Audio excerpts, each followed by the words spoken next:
Fevral oyida kutilayotgan ob-havo ma'lumoti. Assalomu alaykum aziz tomoshabin. Ushbu xabar boshqalarga ham yetib borishligi uchun video ostiga bir dona like bosib, bizga obuna bo'lib qo'ying.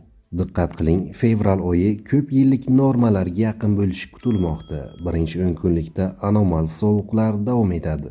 Kechasi -5, -10 daraja, kunduzi -3, +2 daraja.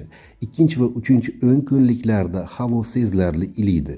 Kechasi -2, -7 darajadan +3, +8 darajagacha, kunduzi 0, +5 darajadan +10, 15 darajagacha. Janubiy hududlarda kunduzgi harorat +15, +20 darajagacha ko'tarilishi mumkin.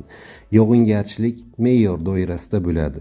Biz sizlarni ob-havodagi barcha muhim o'zgarishlar, shu jumladan xavfli gidrometeorologik hodisalar haqida o'z vaqtida xabardor qilib boramiz. Mazkur prognoz iqtisodiyot tarmoqlari va aholining ehtimoliy sovuqlar va noqulay ob-havo sharoitlariga tayyorgarligini ta'minlash maqsadida tayyorlangan. Prognoz yakuniy xarakterga ega emas, ob-havo sharoitlariga muvofiq o'zgarishlar bo'lishi mumkin.